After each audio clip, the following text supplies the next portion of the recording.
I do not support corruption.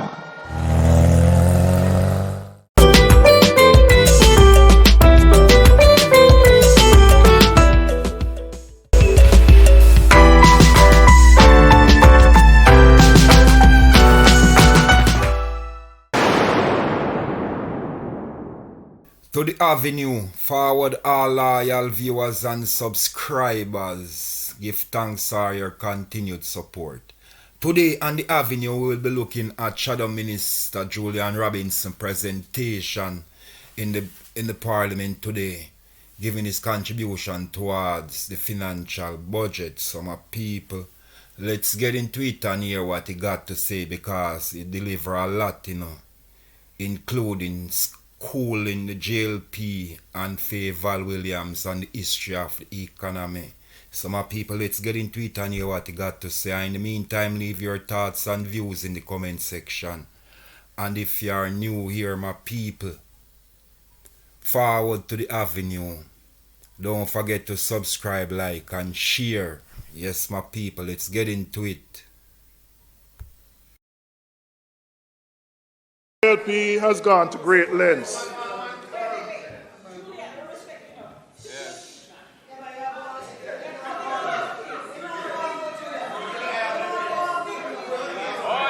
Speaker, you can protect me, please. You can protect me. Please protect me.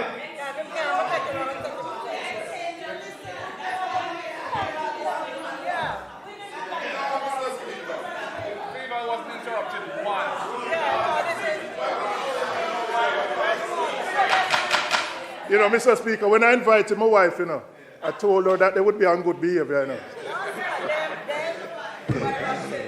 Mr.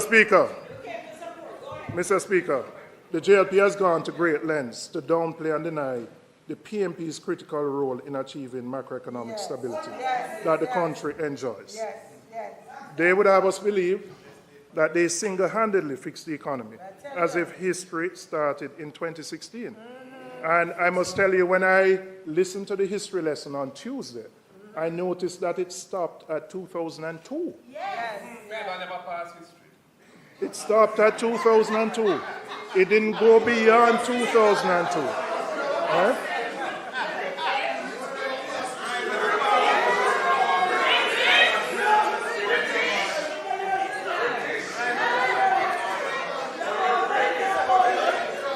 I ask you to protect me. I ask you to protect me. I ask you to protect me.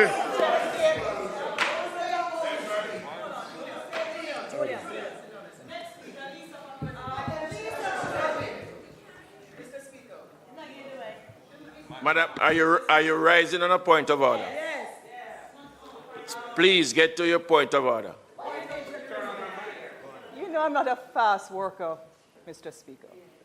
But what I'm saying is on Tuesday, the Madam Speaker set a protocol in this House where there would have been no interruptions from either side. And what you are not doing is implementing it. Therefore, if it is, I will now use the instrument of the House to do so.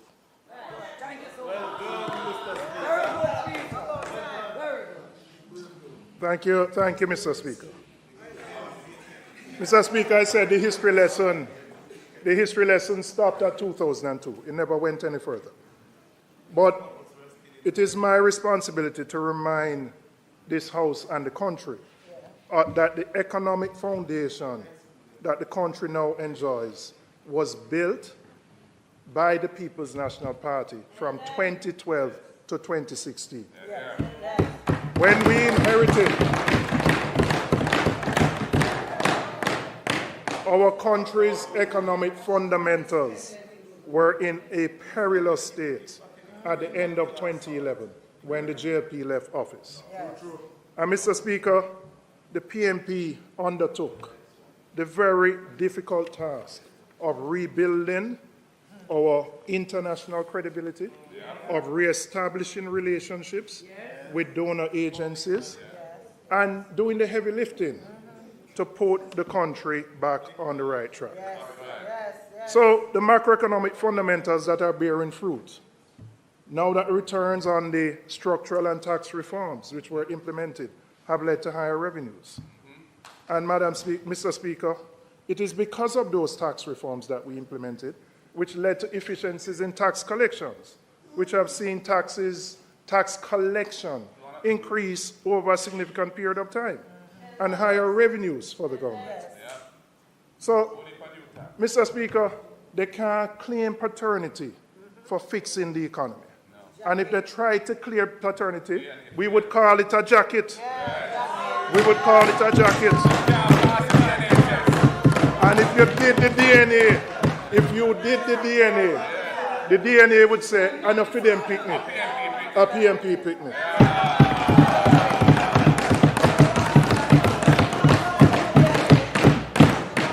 Mr. Speaker, we recall the years where the economy experienced 14 consecutive quarters of negative growth, from 2007 to 10, only to achieve a mere 1.5% in 2011. So I was just surprised that the history lesson didn't go that far on Tuesday. It conveniently stopped. Thank you. The economic situation from 2007 to 2011 could just be described as dire, notwithstanding the fact that we had a global financial crisis. We did. But notwithstanding that, and yes, the government implemented fiscal responsibility framework and they rolled out a JDX program, which the IMF had required us to do. But, Mr. Speaker, even with those, it did not solve the problem. The JLP abandoned and effectively ended the 27-month standby agreement that the country had. And let me just explain. Abandoned, not just failed a test, didn't take a test, just abandoned. And don't take my word for it. Let me quote Trevor Alain, the then IMF mission chief to Jamaica, who captured the severity of this period in an interview. And I quote, the JLP-led government, did it without consulting us. That's when I knew the program was in trouble. Mr. Speaker, as my friend Horace Daly would say, not even a WhatsApp or a text message they sent to the IMF. Abandon the program. The collapse of the IMF program under the JLP's watch not only strained relations with the fund, but affected funding from other multilateral organizations. Following the IMF's decision, the World Bank, the IDB, and the EU withheld support. Mr. Speaker, the international financial community had turned its back on Jamaica. By 2012, late 2011, we were on the precipice of economic collapse. We didn't have access to the international financial markets. Public debt had soared to 134% of GDP. Our very survival as a nation was at stake. And I just want to share with you some statistics. The fiscal deficit at the end of 2011-12 was 6.2% of GDP. Wow. Inflation was at 7.3% by the end of 2011-12. And this is according to the government's fiscal policy paper. The Jamaican people, yearning for change, entrusted the responsibility of the country to the People's National Party. And in that period, we managed to negotiate a new IMF agreement with the support of our international allies, which provided a financial lifeline for Jamaica. But make no mistake, it was a painful negotiation. The IMF felt that we had to be taught a lesson because the level of trust had broke down. Dr. Peter Phillips, who could be considered the father of that fiscal transformation, in an article written in the Financial Times, said, "My first few weeks were spent in a dialogue of the deaf. There was a view that it would take a complete collapse to force Jamaica to change. My job was to convince the IMF that we were serious this time, but there was a big trust deficit." We were making no progress on our own in negotiating a deal with the IMF. The JLP had left a bitter taste in their mouth. The Financial Times published an article quoting an IMF insider, and this is what the IMF insider said. When there were meetings with the IMF staff team and the Jamaican delegation, he said, "Has Jamaica crashed yet?" That is where we were at the end of 2011. It was Portia Simpson Miller who used her international financial capital, political capital, to get our friends in the Black Caucus in Congress to lobby the IMF so that we could renegotiate an agreement.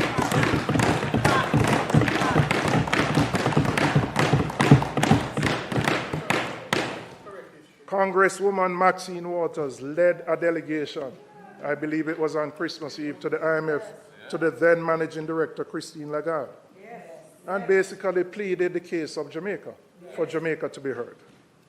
And, Mr. Speaker, we had to undertake very difficult reforms. Some of those measures were painful. They involved raising taxes because we had to run a large fiscal surplus. But it was the passing of these tests, our adherence to fiscal discipline, and our efforts in reducing the debt that has handed the Labour Party the economy that they now enjoy.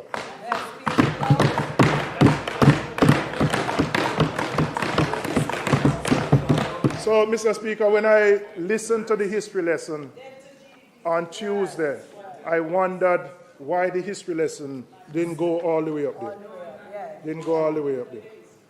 So during our tenure, we undertook a challenging debt restructuring and committed to maintaining a 7.5% primary budget surplus. By the time we left office, we had reduced public debt to 120% of GDP. We upheld an unparalleled level of fiscal discipline, tightened fiscal policies, and rolled out a comprehensive economic reform program.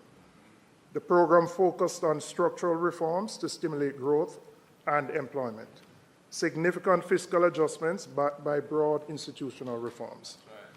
By 2015, the country, Jamaica, the government under the PMP, had raised $2 billion US in the international financial markets at low interest rates. A third of those funds were used to buy back outstanding debt, including a portion of the Petrocarib debt from Venezuela. And that transaction, that single transaction,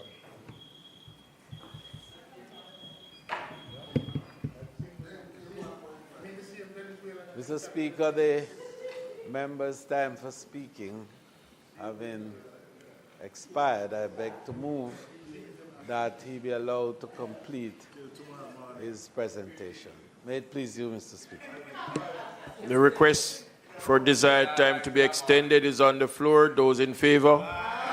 Those against, ayes have it. You may continue.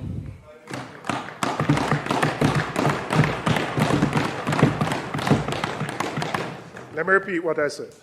In July 2015, the government, led by Portia Simpson Miller and Peter Phillips as Minister of Finance, raised $2 billion US on the international capital markets at low interest rates.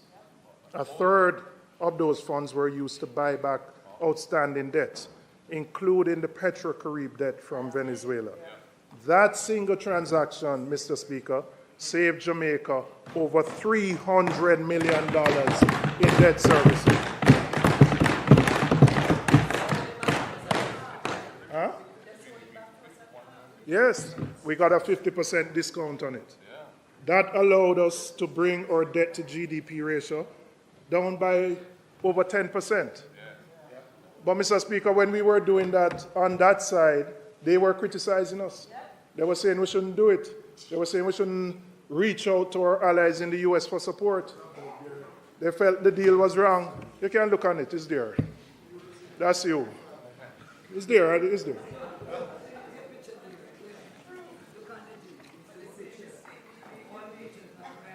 Mr. Speaker, we also enhanced fiscal rules to guarantee prudent fiscal management. We supported the creation of EPOC, which has been transformed today into the Independent Fiscal Commission, comprising representatives from the business community, the unions, civil society, and government officials. These measures we implemented yielded substantial results. Jamaica's fiscal deficit was eliminated, achieving a 0.4% surplus by 2014-15. The public sector surplus rose to 1.4% of GDP. In 2015, inflation had dropped to 3.7% and was the lowest in nearly 5 decades.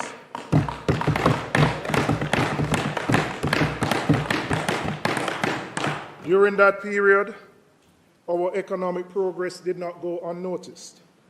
Standard & Poor's and Moody's raised Jamaica's debt credit rating in 2015, and Fitch followed suit in early 2016. Jamaica also made significant progress in the World Bank's Doing Business report, climbing 27 places from 85 to 54 among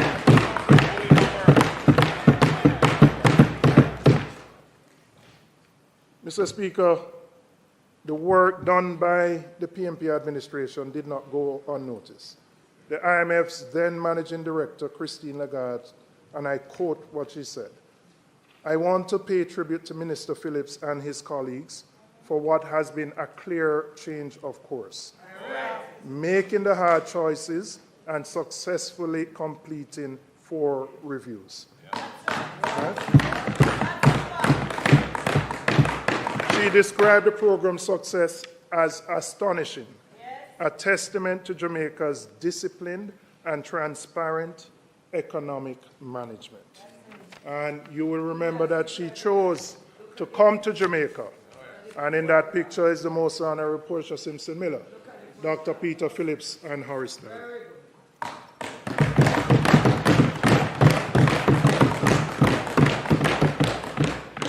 Mr. Speaker, it was our commitment to macro-fiscal stability and prudent fiscal management that rescued the economy. The structural and fiscal reforms we implemented laid the groundwork for the positive macro stability we now enjoy. We birthed the economic stability that the JLP's botched attempt at it in 2019. We are committed to that macro-fiscal stability in 2025, and we will ensure that we entrench it so that no government can play with something that is as important as this. So that this forms the basis, the foundation for high and sustained economic growth. Mr. Speaker, to be honest, I never planned to go through this. But when I heard the history lesson on Tuesday from the minister, I said we have to set the record straight. You can't, if you're going to give a history lesson, then be fulsome with the history lesson. I am not going to stand up here and pretend that every time we have been at the wicket has been great. None of us can. You can't, we can't. But if we're going to give the history lesson, give it fully and completely. Not partially.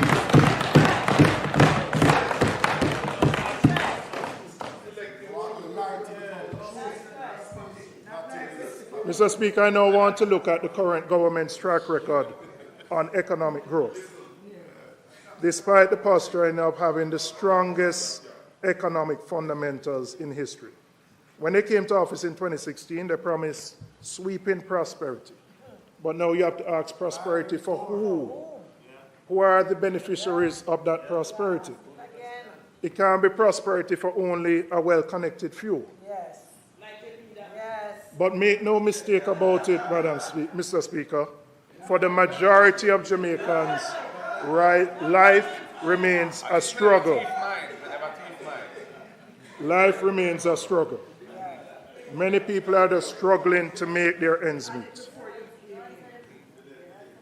What this government has neglected to tell the people is that prosperity doesn't come out of thin air. It's a result of strong, sustained economic growth. Growth is what allows a government to create the conditions for prosperity. Higher economic growth means higher salaries.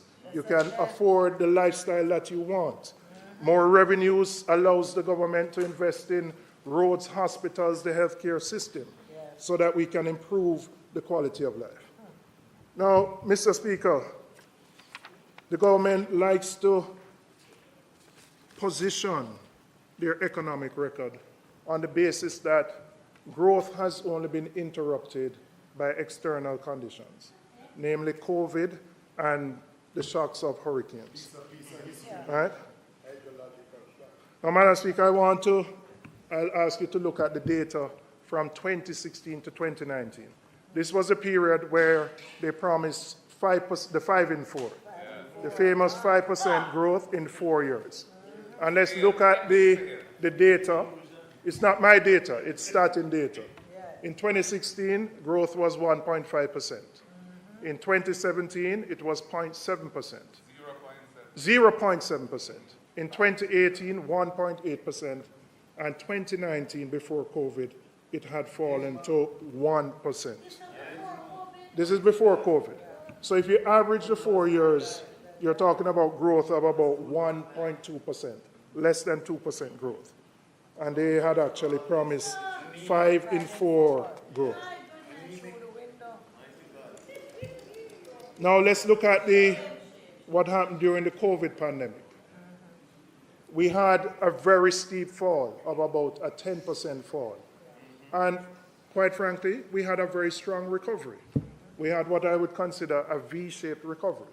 So we fell by 10% in 2020, strong recovery in 2021, strong recovery in 2022, and 2023. But what we saw, Mr. Speaker, is that having recovered from the steep fall, we have now gone back to the low growth that we have had. So the projection for 2024 is that we're going to have negative growth of just under 1%, 0.9 of 1%. But, Mr. Speaker, it's important for us to look at the growth data leading up to Hurricane Beryl. Because, again, the narrative that is being, the false narrative is that it's only because of Beryl why we ended up with that economic growth. So let's look at the quarters leading up to, let's look at the quarters leading up. You will, if you look at the data starting on that side of the chart in 2022, that continued to reflect the recovery from COVID. So there is 6.5%, 4.8, 5.8, 3.8, 4.1. And then we come down to 2.5 and then 2.3. And then we come down again to 1.6, 1.2. And then immediately before Beryl hit, we were at 0.3, 0.3 of 1% before Beryl hit. So you will see that while we enjoyed positive growth, meaning it was negative, there has been a steady deceleration of growth leading up to COVID. Leading up to Beryl, sorry. So we're not talking about any external factors here up to this point. There was no shock. We're just seeing a steady deceleration of growth, Mr. Speaker. So it is important to note that Jamaica was one of among the very few Caribbean countries that, even though affected by Beryl, that did not register positive growth after Beryl. That is interesting. And so Beryl can't just be the sole explanation for why our growth rates have remained so anemic. When other countries within the region who were also affected have been able to respond and grow. The government has had 9 years in office with record high tax revenues, macro fiscal stability, but yet still they have failed to make the necessary meaningful investments to create a new economic model to spur growth. And where has that left us? We have had 2 consecutive quarters of negative economic growth in the last half of 2024. The accepted international definition of a recession. Now, Mr. Speaker, I'm not going to take the Parliament's time debating whether it's a recession or not. Because you know why, Mr. Speaker? The reality is that they're not in touch with reality. It is the reality. If the Minister of Finance can say $2,000 per month for 3 years can make you pay down on a pro box, it means they don't understand what is going on in the country. They don't understand. So I'm not going to debate this. Right? Internationally, it is known that 2 quarters lead to a recession. But there are different types of recessions. Your economic fundamentals can be strong and you have a recession. You can have a V-shaped recession, which is what the fall in COVID was, a V-shape. Quick fall, quick recovery. You have a U where you fall, take a little longer, and then you recover. You have a L where there are some countries in Europe fall and them still a struggle. But it doesn't mean that because you have good fundamentals, you can't be in a recession. And on my definition, and on me make it up, but I'm not going to tell you in the parliament here, because the reality, Mr. Speaker, is that the people are feeling it themselves. The people understand what their daily reality is. So whether you want to call it that or not, they are living that experience, Mr. Speaker.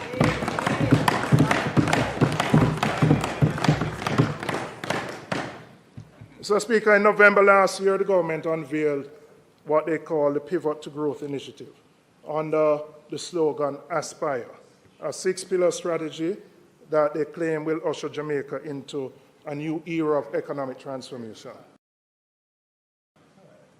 I would say it is 5 in 4 repackaged and rebranded. Remember, with 5 in 4, we had the big song and dance, we had the Economic Growth Council, but we just never got growth. The average growth was less than 2%, 1.25%. So we look forward. Well, when I say we look forward, I don't know that Aspire is going to be implemented, because I believe Aspire is going to expire before the time comes.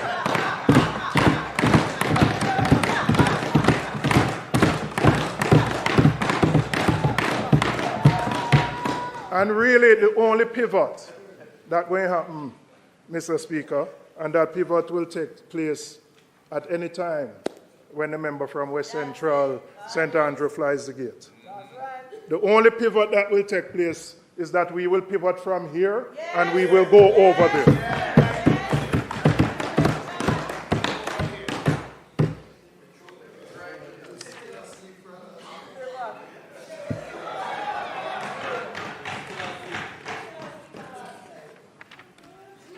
To truly aspire, Mr. Speaker, the government needs more than a catchy slogan. Governance must be at the forefront, led by someone with credibility, vision, competence, and I will add integrity as well. A real economic growth pool must be established. Macroeconomic stability by itself is not a growth strategy. The services industry must be prioritized with a focus on logistics, technology, and a reimagined tourism sector and global trade. And I will speak more about that. Mr. Speaker, the government last year entered into the capital markets with a securitization deal, selling revenues from the Norman Manley International Airport concession for the next 12 years, all the way up to 2036. It was sold as a sophisticated transaction, creativity at its best. But really what it was, Mr. Speaker, we were taking 12 years of future revenues to deal with current consumption. And the reason we were there is that because of the sluggish growth, because the economy hasn't grown, because the tax revenues have not kept up pace with spending, we have had to find other ways of funding the budget. It's no different now from selling the Trans-Jamaica Highway shares, the $9 billion that will be realized from that, to fund the current budget. And Mr. Speaker, you don't need to be an economist to know. It is never a good thing to sell assets that provide future revenues to fund current consumption. Because what will happen next year, we will have no revenues from Norman Manley for the next 12 years. Right? So when we talk about this thing, they like to talk about run with it on this side. But I don't know, that sounds like the classic definition of run with it. The latest labor force figures from Statin show unemployment at a record low of 3.5%. And that's good news. It's always good news when there are more Jamaicans engaged in work. But while we acknowledge the low unemployment rate, we also have to ask, what is the quality of the jobs that are being created? A closer look at the labor market reveals a troubling reality. Many Jamaicans are working in contract-based, precarious jobs with little or no security. They earn unstable incomes, and they lack basic employment benefits such as paid sick leave, vacation leave, and maternity leave. Only a small percentage of them can expect a pension. Madam Speaker, Mr. Speaker, the issue of the quality of work and contract work will be dealt with more fulsomely by the opposition leader when he speaks on Tuesday.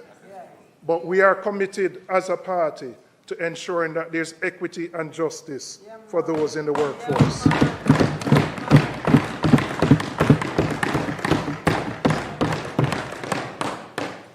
Another critical insight from the Statin data is a large number of Jamaicans who remain outside the formal labor force, either unable to find work, uninterested in looking, or unable to participate for a variety of reasons. As of October 2024, 687,500 Jamaicans were classified as outside the labor force. That's almost 700,000. And those outside the labor force are classified from 14 and above, I believe, up to 70. Of that number, 108,900 were young people who were not working, not in school, or not in any training program.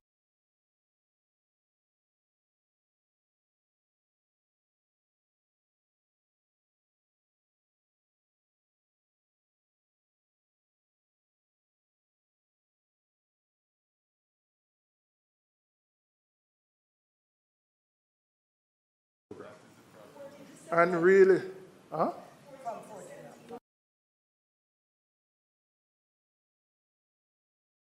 No, I said 14 to 70 is what Statin uses to classify outside the workforce. Of that number, 108,000 are young people who are not working, not in school, and not in any training program. Mr. Speaker, this is really a consequence of an economy that has failed to grow and provide the type of jobs for the majority of the Jamaican people. And a low unemployment rate really can't be celebrating when many workers are trapped in low-paying, insecure jobs, where half of the population is struggling to afford food, where tens of thousands of young people are disengaged from work and education.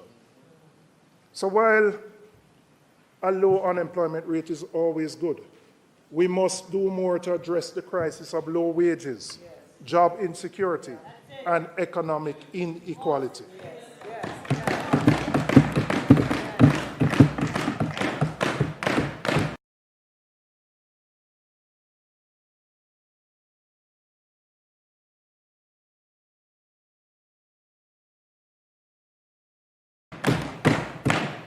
On this side, Mr. Speaker,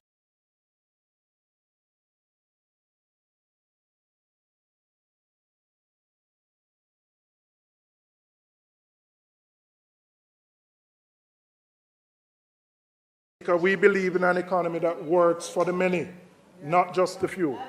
It is time to uplift workers, create real opportunities for Jamaicans, and we are committed to doing it on this side of the aisle. Mr. Speaker, there is a great disconnect between the data that more Jamaicans are employed and the stark reality of the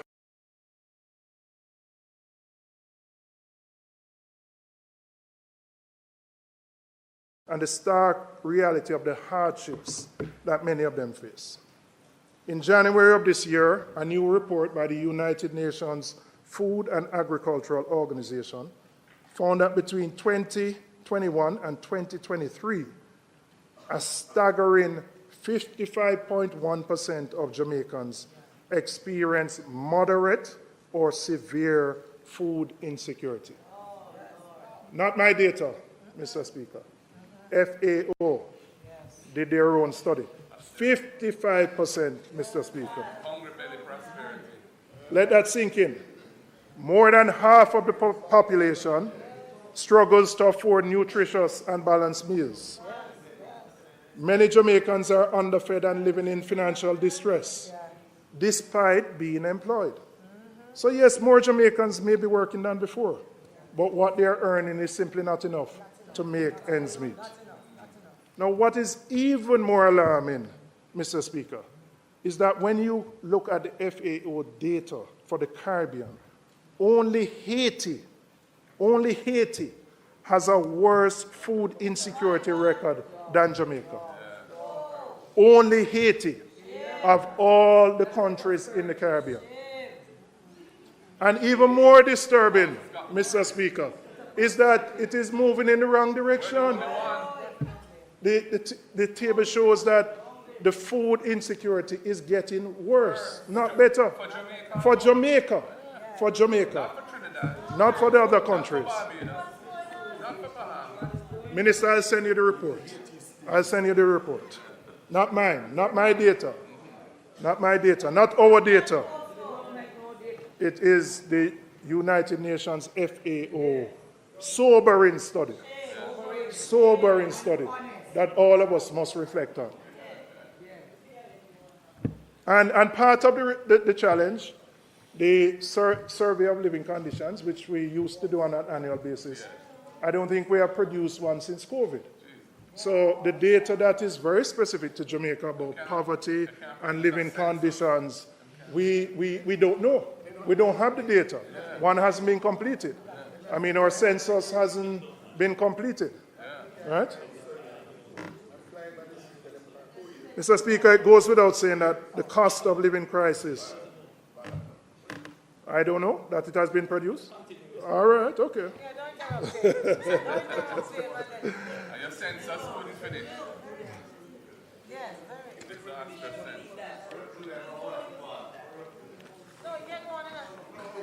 The cost of living crisis is one of the greatest challenges facing Jamaica today.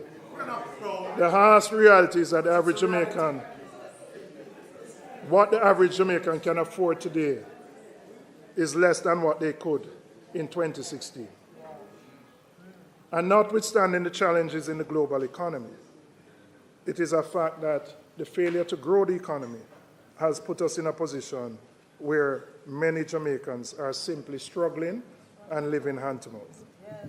It's not just food and household goods that have become more difficult to afford. Electricity bills, water bills, all of them have become more difficult. The People's National Party plans to address the cost of living crisis in a three-tiered approach, tackling the issue in the short, medium, and long term to provide immediate relief, ensure economic reform, and drive sustainable growth.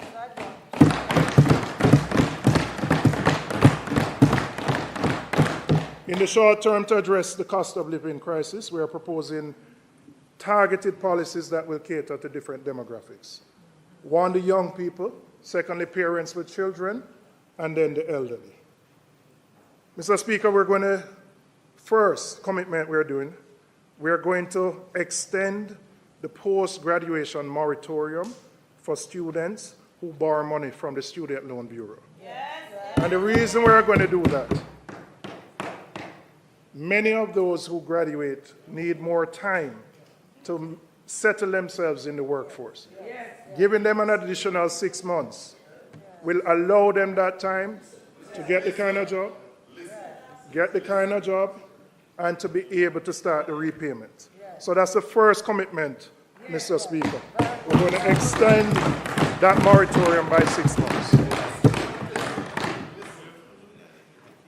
The second commitment, Mr. Speaker, is that we are going to introduce a structured system that will allow borrowers to renegotiate their payments based on their level of income. The opposition leader has spoken to that already.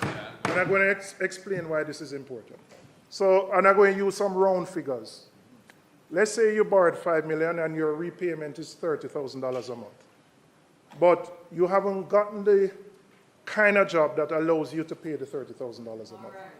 But you're paying $20,000 every month, right?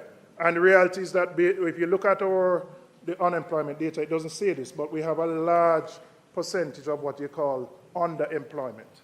People who are in jobs below their experience and qualifications.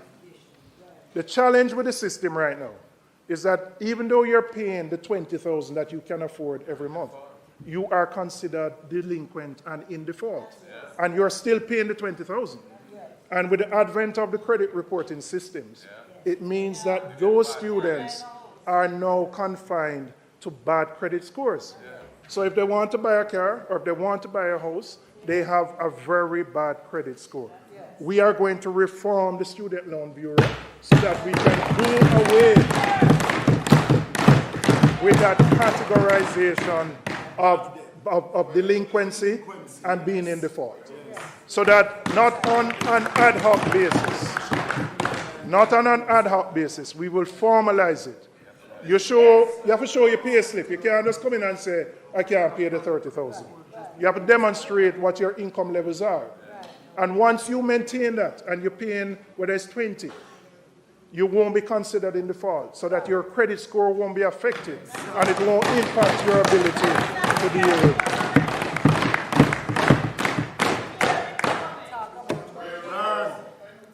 That is our commitment number 2.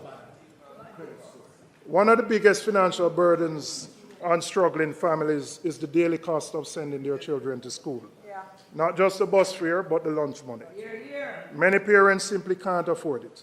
And for too many children, this means inconsistent attendance or children going to school hungry. And when they go to school hungry, they can't focus. They can't learn. And ultimately, they're unable to achieve their full potential. Mr. Speaker, we are going to implement the EASE program. EASE means ensuring adequate sustenance for education. Ensuring adequate sustenance for education. The opposition leader 2 budgets ago said we needed to ease the pressure. We are going to ease the pressure on the needy students. Our third commitment is that the EASE program, our third commitment is that the EASE program will guarantee that every needy student from primary to secondary school receives 1 nutritious meal per day at school, with a long-term plan to expand that to include breakfast. This is a solution that will put money back in the pockets of the parents who are already struggling. Now, I expected what I heard. I heard that. That's the point. We know that there are students on path who get the benefit. But every MP in here knows that there are thousands of others who are not on path who don't get any benefit. Outside of path, who don't get the benefit. We are saying, Mr. Speaker, that once you are in need, for those on the PATH program, but even for those who are not on the PATH program, we'll guarantee you 1 nutritious meal per day.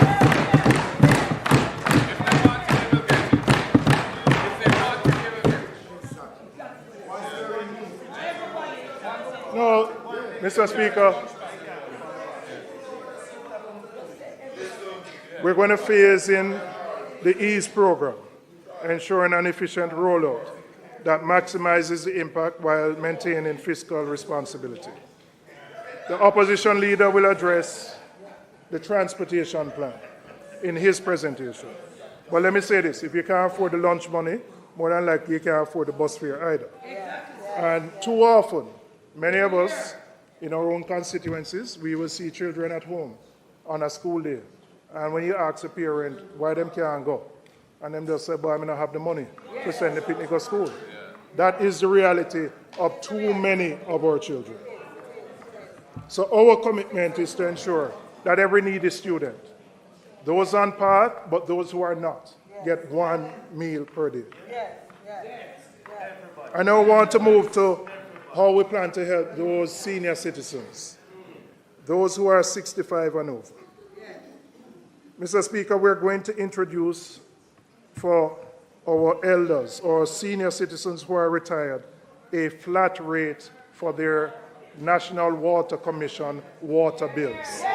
A flat rate.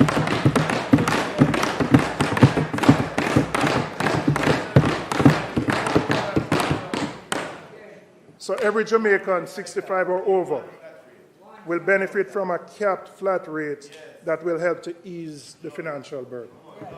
They have, and it is not going to be one rate across the board because people have different consumption patterns, right? And so you work out, and we will work out what that rate is.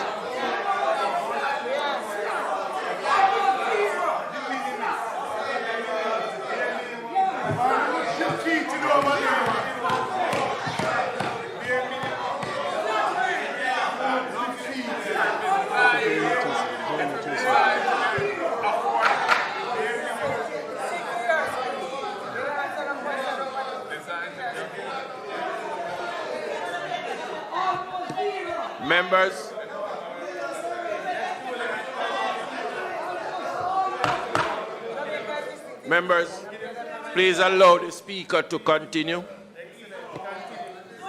Mr. Speaker.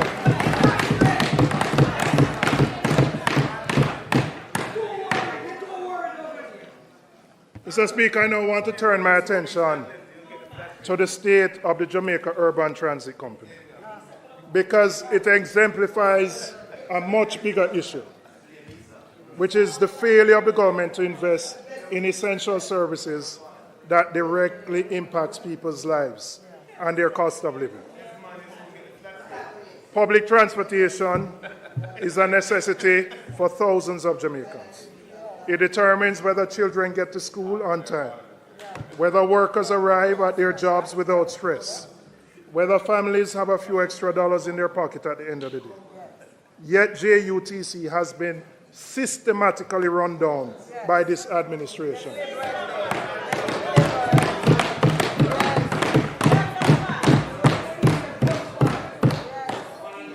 Mr. Speaker, in 2016, JUTC carried 62 million passengers for the year. At the end of 2024, according to their data in the public bodies book, JUTC will carry $18.8 million, 18.8 million passengers. That is less than 30% of the capacity. Less than 30. Right?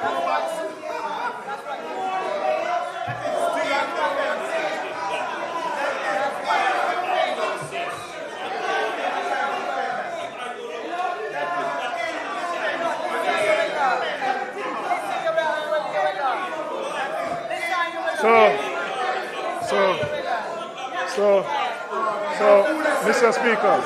Don't fool yourself with that. Don't fool yourself with that. People know what purpose is that don't fool yourself with that. Don't fool yourself. Don't fool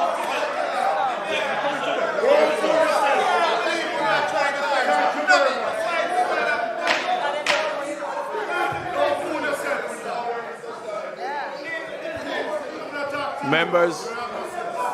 Members,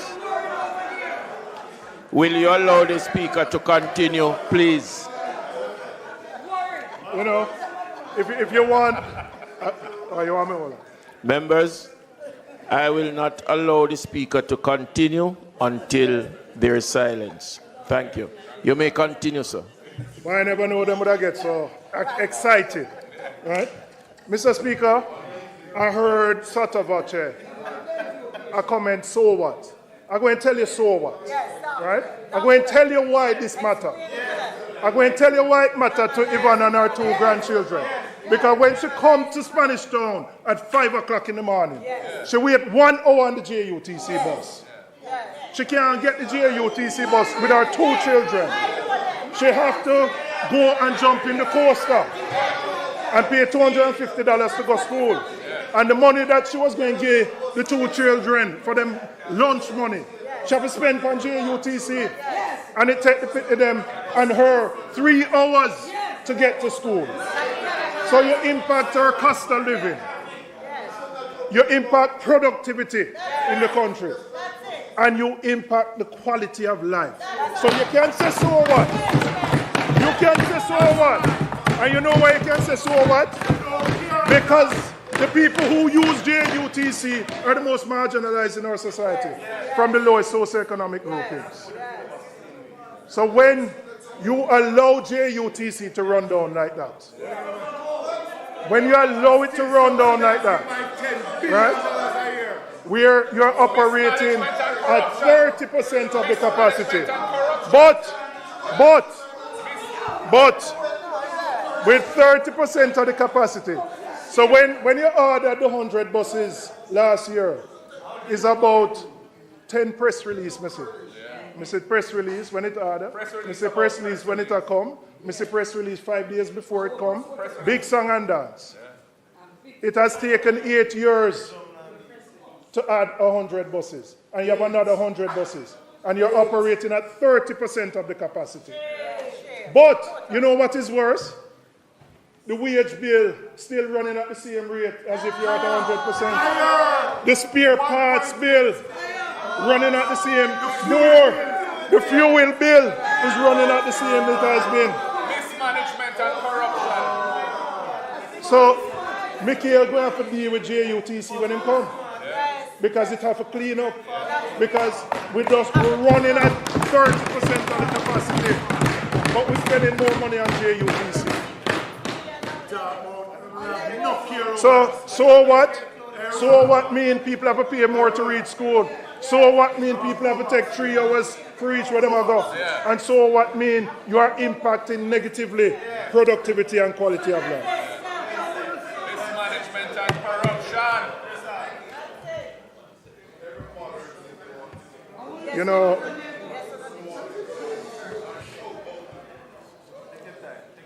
know, Mr. Speaker, when I was here on Tuesday,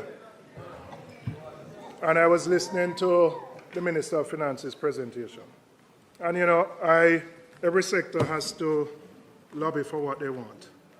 But when I heard the relief that was being offered to the new car dealers, I asked myself, if I thought about the top 5 priorities that are affecting the country, whether it be crime, whether it be education, healthcare, improving public transportation, I wondered which one that would solve.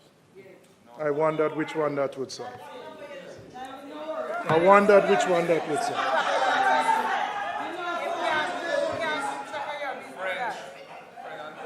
Mr. Speaker, I want to go to public sector and public sector negotiations.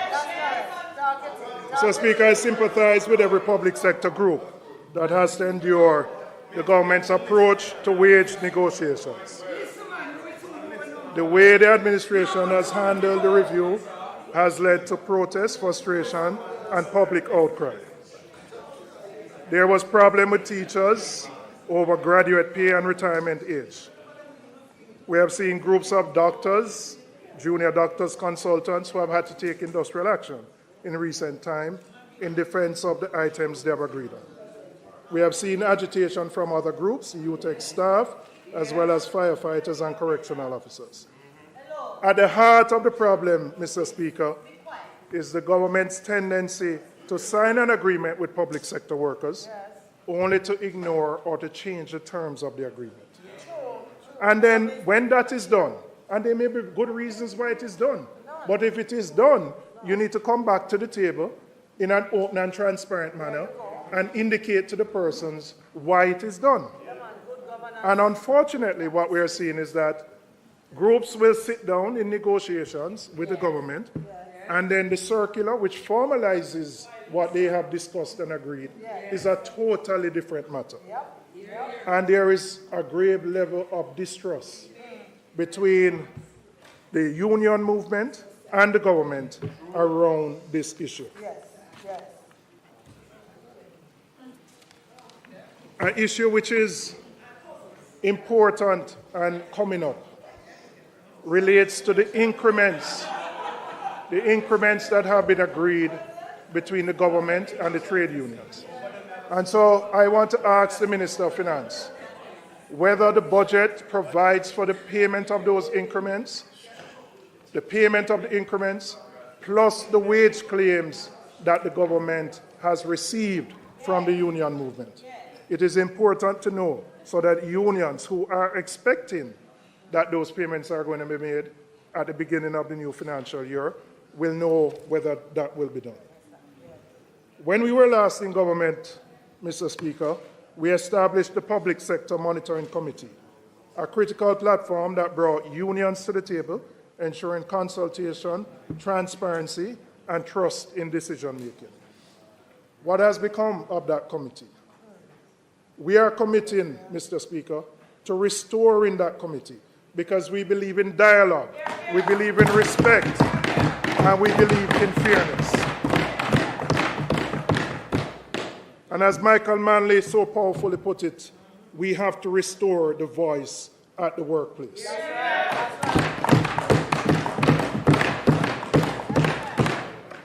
Our public sector workers are far too important to be sidelined, to be left outside, or to be forced to disrupt services just to have their concerns heard. We can do better for them, and we will do better for them, Mr. Speaker.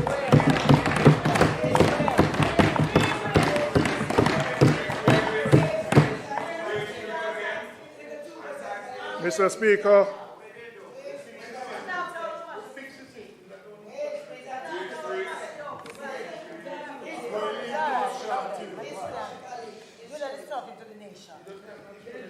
you know, the problem is many of those talking have to talk because they might not be here much longer.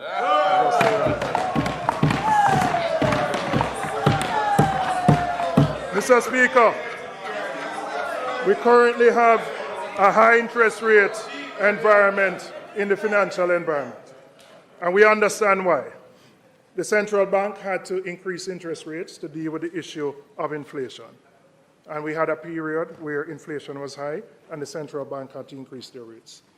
However, the Bank of Jamaica's key policy rate, which influences the interest rates charged by commercial banks, has been on a downward trend. Since August 2024, the central bank has lowered this rate by a total of 100 basis points, bringing it down to 6%. However, despite this clear signal from the central bank, we have seen virtually no movement from the commercial banks in reducing lending rates. This highlights a very serious problem with the monetary transmission mechanism. Mr. Speaker, we have heard calls from ministers on that side, from private sector groups, from us, that there needs to be a reduction in the bank's interest rates. But, Mr. Speaker, we have a three-pronged strategy to deal with this. And at the core of this approach is to improve competition in the banking sector. Right?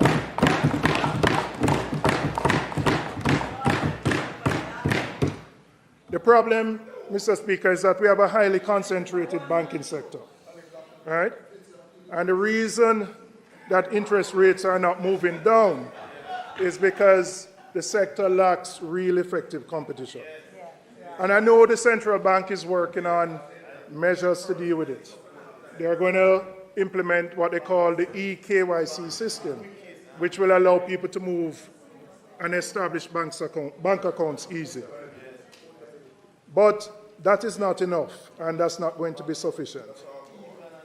The one leverage that the government has, the ministries, agencies, and departments of the government hold about 10% of the total deposits in the entire banking sector.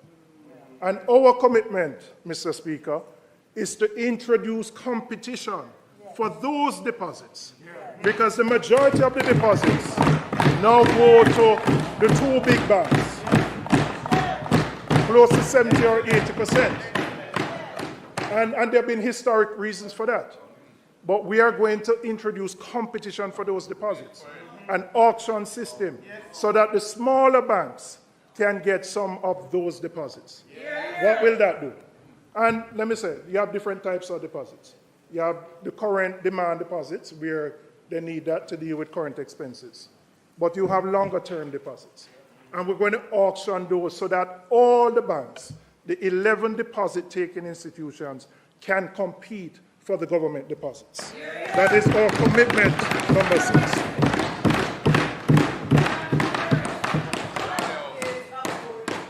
I'll tell you what this will do. It will increase competition because smaller banks will have access to more low-cost funds, allowing them to expand their lending activities and compete more aggressively. I'll tell you, I spoke to the head of one 2 weeks ago, and he said if he had access to more of those deposits, he could bring down his lending rates. He could bring down his mortgage rates. And so you wonder why I'm talking about this? If we're going to drive economic growth, we have to deal with one of the biggest hindrances, which is the cost of capital and access to capital. And so the reality is, government as the largest player in the market has some leverage. So use that leverage to improve competition in the market so that we can bring rates down. And if you have more competition for deposits, the banks will have a greater incentive to pass on lower rates to borrowers, ensuring that the cuts from the central bank actually benefit the people. Now, Mr. Speaker, we're not going to stop there. We have to go further. When the asset tax was introduced, it was introduced when we were on that side, during the 2012 to 2016 period.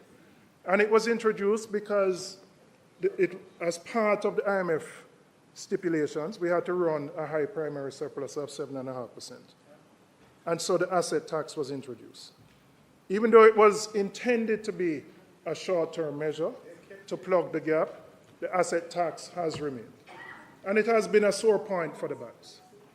Mr. Speaker, I'm making a commitment here, backed by the opposition leader who will soon be on that side. We will phase out the asset tax over a 5-year period. 5-year period. 5-year period. 5-year period. We will assess it. I hear the laughing. I hear the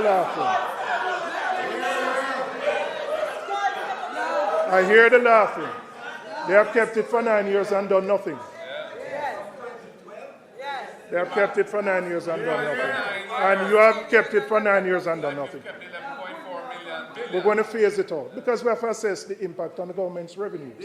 But it is a commitment that we're going to do because we have to be responsible. It's easy to get up and say you're going to do everything one time. But you're going to have to determine where you're going to get the revenues to back it up. And so our commitment is to phase it out over a period of time so you don't have the damage to your fiscal accounts by doing so. And that is our next commitment number 7. 9 years to reverse. But Mr. Speaker, we're going to go further. By phasing out the asset tax, we are going to sit down with the banks and we're going to have a discussion about some of those fees. What we have seen over time with bank fees is that what banks earn from fees versus their loan income, bank fees keep growing. In some cases, up to 40-50% of total income. So we're going to have to sit down and say, if we're going to phase out the asset tax, which you've been calling for, you're going to have to look at those fees that you charge customers. Those fees which, when you go to an ATM, there are a whole host of fees. So we are saying we will phase out the asset tax, but we are going to have a discussion about bringing those fees down so that we can deal with the cost to customers of those services. And the final commitment, and I want the member from South St. Catherine to hear me. He brought a private member's motion to the Parliament on banking fees. It was never debated. And I'm committing to him that that private member's motion, when you bring it back and we are on that side, we will debate that private member's motion on banking fees.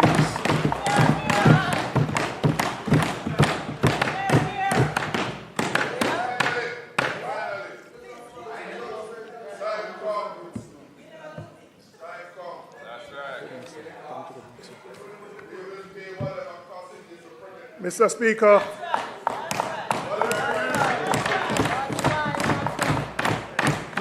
I now want to go to what I call our 4E strategy for building a stronger economy and for pushing export-led growth. And, Mr. Speaker, the reality is that while our debt to GDP ratio continues to move in the right direction, that by itself is not going to be enough to generate the economic growth and to lift the living standards that all Jamaicans need. And the 4 E's are energy, efficiency, the emerging economies, and education. And, Mr. Speaker, we have to change how we view growth. To advance, Jamaica must pursue a future where value-added exports play a larger role. We'll never become wealthy by selling just to the 3 million people. And so we have to look beyond our shores to create export-led growth. Our focus must shift towards producing and exporting goods and services that generate higher value. Jamaica can lead the region in producing innovative products in fields like agro-processing, manufacturing, and the digital creative services. We must actively work towards being known for excellence in products that are made in Jamaica and that can command premium prices. Achieving this vision, though, requires a more strategic role for the state in coordinating and facilitating the productive processes through agile policymaking and strategic investments in growth-inducing sectors. The government has a critical role to play in accelerating this transformation. The state must not simply be a bystander, but an active partner investing strategically in these high value-added industries.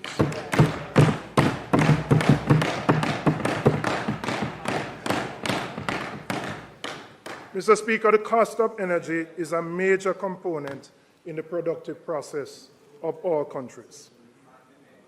Exorbitant energy costs make it exceptionally difficult for firms to be truly competitive on the global market. And for too long, Jamaica's high energy costs have been a major barrier to economic growth, making it difficult for manufacturers or agro-processors and other emerging industries to compete internationally. The cost of electricity is more than 40 cents per kilowatt hour, which is among the highest in the world. US 40 cents per kilowatt hour. When you left it, member for East Kingston and Port Royal, it was about 26 cents per kilowatt hour. We cannot accept that this status quo, where high electricity costs drain businesses, stifle innovation, and make Jamaican products and services uncompetitive in the global market. We need lower energy costs to allow businesses to expand, to create higher paying jobs, and to produce goods that can stand on the world stage. I'm going to outline how we plan to democratize electricity in Jamaica so it is more affordable. Now, before I start, I have to make a point. You know, there are times when we examine the impact of corruption, we tend to look at it based on monies that have been missed. We look on the cronyism, we look on the nepotism. But there are few times that we really examine the impact of corruption on institutions, on ministries, agencies, and departments, and their ability to fulfill their mandate. I know a lot about energy because I served with a member from East Kingston and Port Royal in the Ministry of Science, Energy, and Mining, Science, Technology, Energy, and Mining, from 2012 to 2016. And, Mr. Speaker, what we have seen, it has taken this government 8 years to issue a request for proposal to add renewable energy to the grid. And it's not an accident. I'll tell you why. You have had 4 ministers of energy, right, over that period. You have closed down PCJ, NESAL, REP. We have lost critical human resource in those ministries, agencies, and departments, which has directly impacted our ability to bring energy costs down. That is why we can't get growth. It's not an accident. The last build-out of renewable energy took place in 2016 based on the RFPs that were done in 2013 under our watch. And it has taken 8 years to issue these RFPs. We are a country that depends on heavy fuel oil. And the only way we can bring our energy costs down is to diversify. But because of the activities that happen at that ministry, it has stalled our move to renewable energies and to driving down energy costs. So I'm going to say what we plan to do. And the opposition leader and the member from East Kingston and Port Royal will speak more about it. But we're going to expand affordable, accessible, and implement more renewable energy. What do I mean by that? And I'm going to give specific examples. The JPS bill is coming up for renewal. One aspect of that relates to net billing. License, for renewal. One aspect relates to net billing. Net billing is where you generate your own electricity and you sell back to the grid. The advantage of net billing is that it reduces the cost because you don't have to buy the batteries to store, which are a big part of the cost. But the reality is that the net billing rate, as it is right now, does not provide an incentive for persons to invest in renewable energy. So the first thing we're going to do, we have to adjust that rate so it is more attractive, so that people who want to invest in solar and wind or whatever they want to do can do so and sell to the grid. Because right now, there is no incentive to do it under the current Electricity Act. We're going to look at power wheeling, which was under contemplation in our time. And what power wheeling does, it allows you, if you have multiple locations, to generate electricity in one and to provide electricity to the other. So it works for businesses that have branches or a number of distribution outlets. We're going to look at implementing microgrids in communities so that we can solve because we have an energy poverty issue in Jamaica. We have an energy poverty issue. So that's commitment number 10. Commitment number 11 is to implement a transparent pricing mechanism. So what happens right now, we know that we have multiple generators, not just JPS. You have Wigton Wind Farm, the private power companies. They sell to JPS at a particular price, generally much lower than what JPS ends up selling to us at. But there's no transparent mechanism in terms of the price that you ultimately get. Because they could be buying at 18 cents per kilowatt hour. And when it comes into their system, yes, they have to add transmission, distribution, and then there are losses, some technical and some non-technical. But we're going to implement a transparent mechanism. So you know that if it comes in at 18, you would know that you're getting it at 25 as an example. That is how we're going to deal with it. We're going to allow larger consumers, particularly those in special economic zones, to be able to generate and supply within those zones. And the reason we have to do it, we cannot attract the kinds of businesses, the kinds of build those industries, logistics-centered businesses, with the cost of energy as it is right now. Right? We're going to support vulnerable customers, and we'll have special considerations for those who are the elderly and those who have special needs. And we're going to amend the laws. We're going to amend the laws to allow full liberalization of the electricity market. This plan will be implemented on a phased basis as we move to ensure consumers start to see more affordable bills in the short to medium term. And I tell you, the member from East Kingston and Port Royal is a man who, when you play cricket, him not play and lick a single or two. Him try to lick the ball out of the ground. And when you look at where we were in our telecom sector in the late 90s, we were actually in a worse position. No, well, let me reverse it. We are in a better position as a country and a government to get the kind of electricity sector we want now than we were 20 years ago in the telecom sector. It's a unique opportunity that Jamaica cannot afford to miss. Cannot afford to miss. Because you can have no growth. You can do nothing if you are operating at 40 cents per kilowatt hour. It's just not possible. And more than that.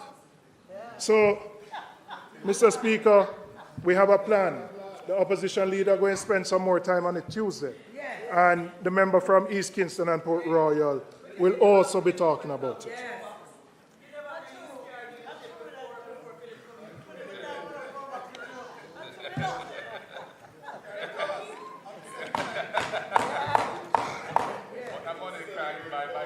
Mr. Speaker, on Tuesday, the Minister of Finance spent some time outlining an electricity theft program.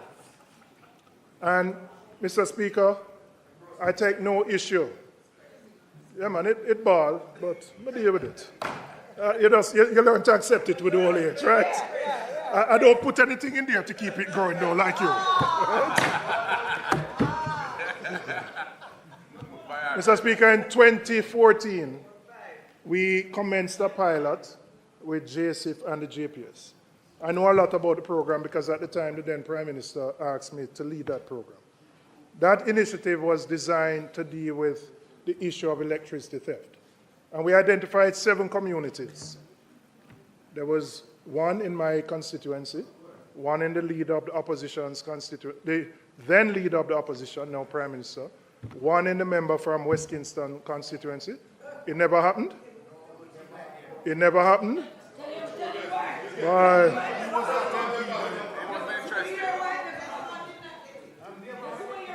Desmond, I'm going to share with you. Your memory might be failing you, but I'm going to share with you. I'm going to share with you. Me and your friend, but I'm going to share with you what you said. Because I have an article which quote you where you said it was a great program.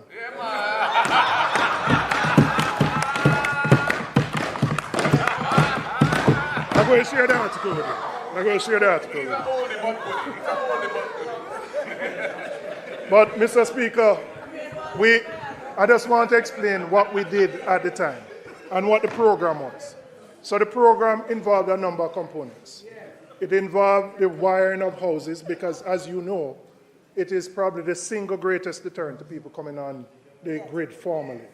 So even when people want to, and at that time, Minister. From the AVI-NUE, this is all for now, my people. What is your thoughts and view on all of this? Leave it in the comment section below. And if you are new here, welcome forward to the AVI-NUE. Don't forget to like, share and subscribe to the AVI-NUE. I'm out for now. Catch you in the next one.